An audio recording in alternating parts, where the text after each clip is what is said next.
अभिवादन स्वीकार कीजिए ब्रजेश मिश्रा का। और आप देखना शुरू कर चुके हैं द डिबेट। बहनों भाइयों, अब बस मतदान का प्रचार कार्य आज पहले चरण का समाप्त हो चुका है। जब घड़ी की सुई 6 बजे पहुंची, उत्तर प्रदेश में 37 जनपदों में यानी आधे उत्तर प्रदेश से भी अधिक इलाके में प्रचार कार्य समाप्त हो चुका है, जहां निकाय के चुनाव होने हैं।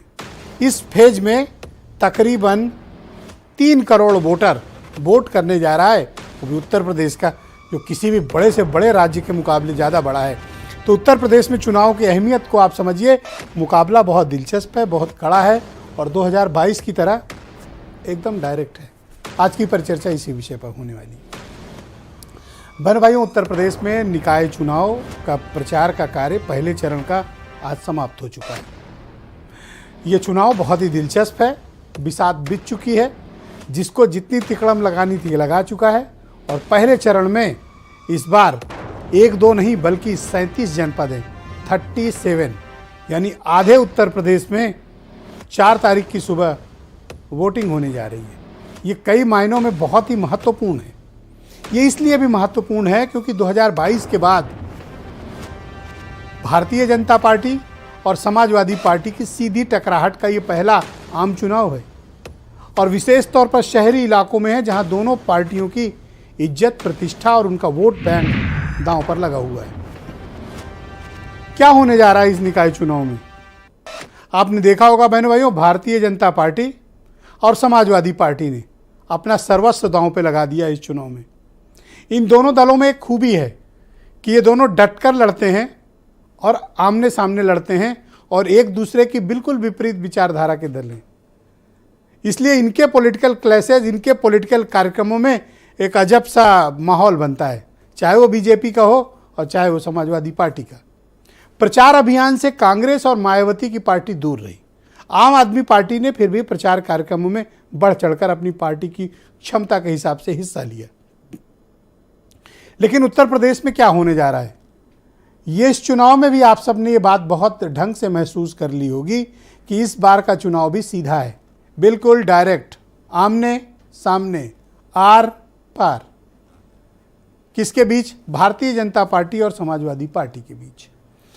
लेकिन बहनों भाइयों, इतिहास ये बताता है कि पिछले 25 सालों से भारतीय जनता पार्टी निकायों के चुनाव में बहुत ही मजबूत स्थिति में रही है। और इस बार भी बीजेपी ने पूरी ताकत लगा दी चुनाव में।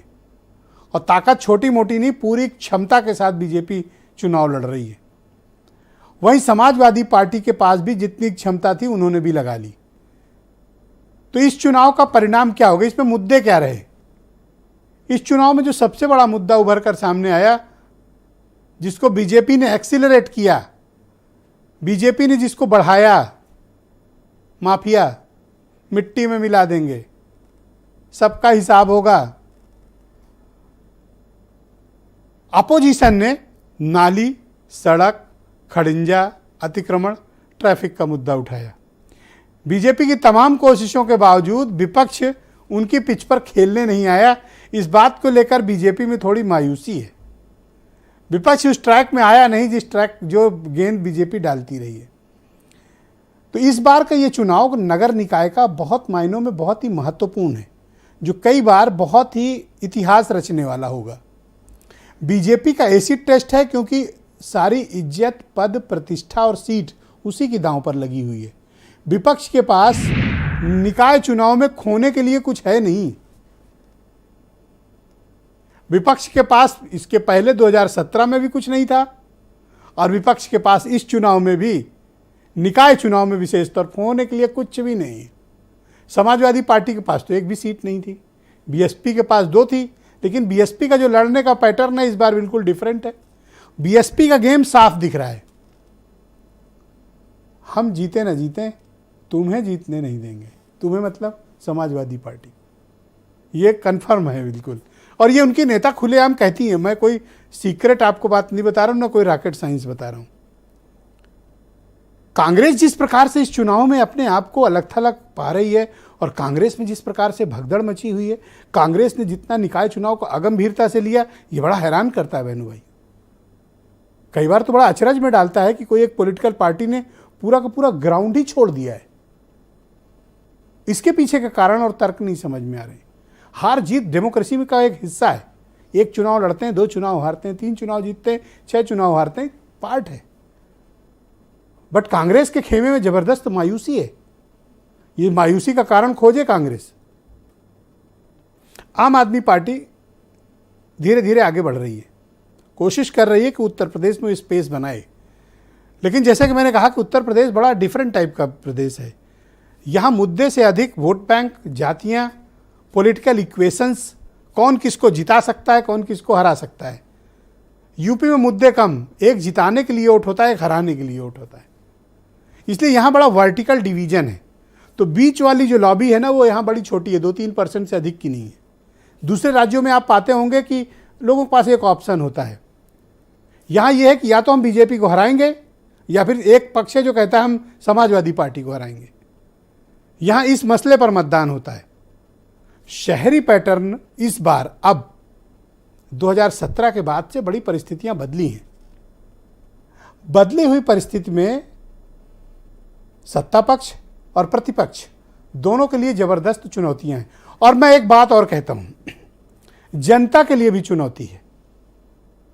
आपको अपना शहर कैसा चाहिए, आपको अपना मोहल्ला कैसे चाहिए, आपको अपने शहर में सुख सुविधाएं कैसी चाहिए, यह डिसाइड करने का वक्त है, यह निर्णय करने का वक्त है कि जब आप शहर में मेयर और पार्षद चुनते हैं तो किन मुद्दों पर आपने ध्यान देना है। अतिक्रमण, ट्रैफिक व्यवस्था, साफ सफाई, बेहतर इंफ्रास्ट्रक्चर, बेहतरीन स्ट्रीट लाइट्स, अच्छी कानून व्यवस्था, और उस पर भी सबसे बड़ी बात, बेहतर अर्बन ट्रांसपोर्ट सिस्टम। यानी आपको एक इलाके से दूसरे इलाके में जाने के लिए सुगम यातायात व्यवस्था होनी चाहिए, अतिक्रमण मुक्त होना चाहिए, पार्किंग्स की बेहतरीन व्यवस्था होनी चाहिए, हर इलाके में साफ सफाई होनी चाहिए, सीवर ठीक ठाक स्थिति में रहे, सबके घरों में पानी पहुंचे। ये मूलभूत काम होते हैं जो कोई भी नगर निगम, नगर पालिका और पंचायत के प्रतिनिधि और वहां के चेयरमैन करते हैं। आपके लिए मुद्दा ये है। एक विषय मैंने कल उठाया था, आज दोहरा दे रहा हूं, वोट जरूर करना। बहुत से लोग निकाय चुनाव में वोट करने नहीं निकलते हैं, छोटा चुनाव है क्यों जाएं, पार्षद का है। अरे यही असली चुनाव है। तुम्हारा चुनाव तो यही है। अच्छा पार्षद चुनोगे, अच्छा मेयर चुनोगे, मोहल्ला साफ रहेगा, बीमारी नहीं होगी, सीवर लाइन ठीक रहेगी, घर में पानी आएगा, मोहल्ला साफ सुथरा रहेगा, नगर निगम के प्रमाण पत्र आसानी से बिना भ्रष्टाचार के मिलेंगे, टैक्सेशन सिस्टम ठीक होगा, शहर सौंदर्यीकरण होगा, आपको इधर से उधर जाने के लिए अच्छा यातायात मिलेगा। इसलिए कहता हूं ये आपका चुनाव है, ये किसी पॉलिटिकल पार्टी का चुनाव नहीं है, किसी की सरकार बनवाने का चुनाव नहीं है, किसी को बहुमत देने का चुनाव नहीं है, किसी को लखनऊ और दिल्ली की गद्दी पर आसीन करने का चुनाव नहीं है, किसी विचारधारा का चुनाव नहीं है। ये चुनाव आपका है, आपके मोहल्ले का है। और बहनों भाइयों, इस चुनाव का राजनीतिकरण नहीं होना चाहिए। यह जनता का चुनाव है। इसको किसी पार्टी की विचारधारा, किसी व्यक्ति की विचारधारा से मत जोड़िए। जो आपकी सेवा करे उसको वोट दीजिए। आपका पार्षद मतलब आपका सफाई कर्मी आपके मोहल्ले का, और आपका मेयर मतलब आपका मुख्य सेवक, जो आप जिसका काम है, पहला मूलभूत काम है मेयर का आपके मोहल्ले की सफाई कराना।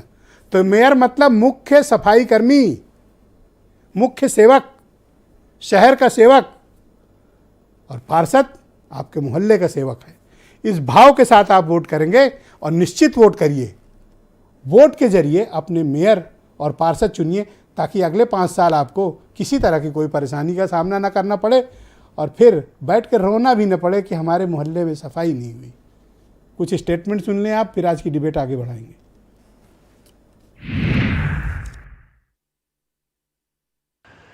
ये प्रकृति न किसी पर अत्याचार करती है और न किसी के अत्याचार को स्वीकार ही करती है। सबका हिसाब बराबर करके रख देती है। हम समाजवादियों की लड़ाई बहुत मुश्किल लड़ाई है, क्योंकि हमें सबका जवाब देना है। बीजेपी के लोगों को किसी का जवाब नहीं देना है, वो केवल नफरत की राजनीति करना है। और मुझे खुशी है कि चंद्रशेखर जी इस लड़ाई में हम लोग के साथ दे रहे हैं। जो सपना देखा था बाबा साहब भीमराव अम्बेडकर जी ने, जो सपना देखा था माननीय काशीराम जी ने, उस सपने को हम लोग मिलकर के आगे बढ़ाएंगे। ना ही कोई लंबी लंबी भाषणबाजी और ना ही कोई जुमलेबाजी, क्योंकि ये चुनाव जनता के मूलभूत समस्याओं से जुड़ा हुआ चुनाव है और कांग्रेस पार्टी प्रतिबद्ध है सड़क, बिजली, पानी की समस्याओं को दूर करने के लिए, क्योंकि कांग्रेस पार्टी जनता के मुद्दों पर बात करती है लगातार, और कांग्रेस पार्टी ने पहले भी किया है और फिर करके दिखाएगी। बहनों भाइयों, आज प्रस्तावना थोड़ी लंबी हो गई, लेकिन ज़रूरी थी ताकि वोटिंग परसेंटेज बढ़ जाए। संजय चौधरी भारतीय जनता पार्टी के प्रवक्ता हैं, सुरेंद्र राजपूत कांग्रेस से हैं, डॉक्टर आशुतोष वर्मा समाजवादी पार्टी से हैं, वैभव महेश्वरी आम आदमी पार्टी से हैं, अजय चतुर्वेदी वाराणसी से मुझे ज्वाइन कर रहे हैं, बहुत जाने माने पत्रकार हैं, और वीरेंद्र सिंह जी हमारे स्टेट हेड। बहुत शुक्रिया और धन्यवाद आप सभी का इस कार्यक्रम में मेरे साथ उपस्थित रहने के लिए।